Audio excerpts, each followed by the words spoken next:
Hi there everybody, and welcome to episode 6 in our series of videos designed to help you when it comes to the buying and selling process in real estate.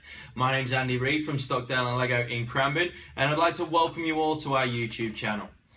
Before we get stuck into the nitty-gritty of how you select an agent when it comes to selling your property, I just wanted to share with you a couple of little handy tips and dispel a couple of little myths when it comes to how you build your relationship up with your agent of choice.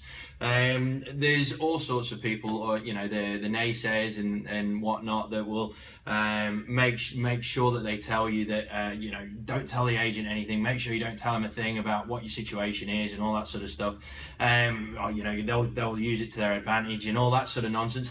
What I'm going to tell you right here and now is the more information that you give your agent, the more able that they are going to be when it comes to giving you best advice and best strategies moving forward.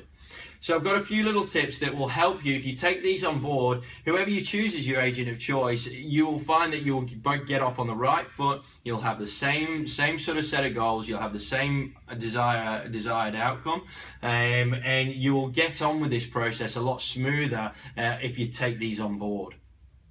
So the first one that I want to talk about, like I mentioned, make sure that you share all relevant information with your agent of choice. Now, we're not after a war and peace. We don't need to know what you had for dinner last night or anything like that. So it's not like we need to know every last little detail of your personal information.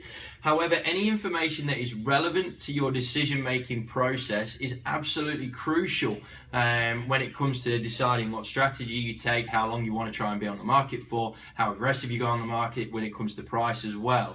So making sure that you give your agent of choice, or let the agents know what sort of time frame you're looking to have this move made by, for example, and what your goals are. So why is it that you want to make this move and make this serious upheaval in your lives? So those sorts of bits of information. One, from your point of view, you need to know that your agent of choice is aware of your goals and your time frames to make sure that they are operating along the same sort of timeline as you are.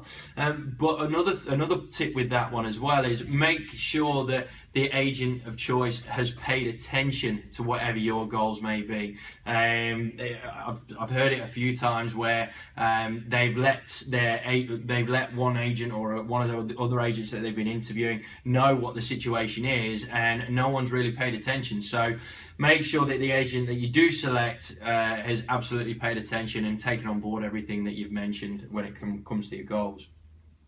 Second one is always the hardest thing for any vendor, and that's the whole heart versus head issue. Now, from the agent side of things, all the agent's wanting to do is try and get you guys moved on in as quick a time as possible for as much money as possible. Okay, that is our job, and and if we could do that every single time to every single property and to every single client, we'd be a lot less stressed out. So the key, one of the big things though that can throw a spanner in the works when it comes to this working relationship between yourself and the agent is emotion, and it's absolutely justifiable. So don't get me wrong, it's not like emotion has no place in this process. It absolutely does, and at the end of the day, we're all humans.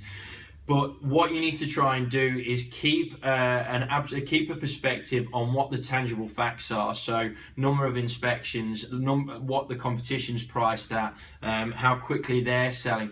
Tangible figures and statistics and data that will keep you grounded and keep you well anchored when it comes to what path it is that you're trying to move on when it comes to this process. Like I said, very, very difficult thing to grasp hold, because at the end of the day, every person has their castle, and we completely understand that. But what we need to try and do is make sure that the decisions that we make are commercially the best decisions for the property and for your back pocket, basically.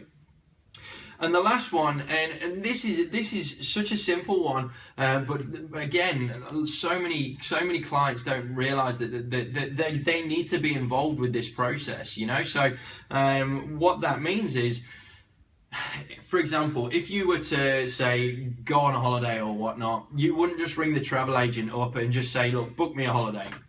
You decide where, you decide when, you decide how much for. It'd just be daft. And it's exactly the same with this process as well. You need to be involved. You need to know what the statistics are. You need to have a clear vision of what the landscape is ahead of you, so that you've got a clear frame of mind to make the important decisions and to make them correctly based on what your scenario is. So make sure you're involved. Ask opinions of the agent. Ask them, what do you think about this? What do you think about that? I've seen this. What are your thoughts? And have that open and engaging dialogue with the agent of choice, because I tell you now, the agents will appreciate it, or the right ones will, because at the end of the day, it is a team game. And if you're open with those sorts of questions, then it means that you'll be able to work together a lot more effectively, because you'll both be on the same page moving forward. Obviously taking on board things like presentation advice and so on and so forth, and making sure that you put those things into play, because that's crucial when it comes to this scenario as well.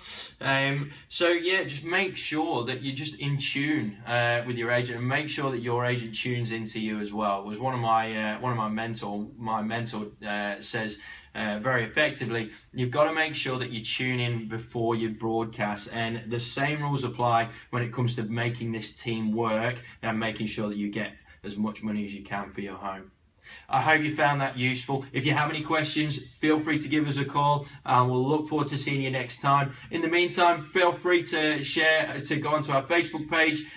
We've got a new competition that started up today, so take part in that and earn yourselves a Coles Myer gift card. See you next time. All the best.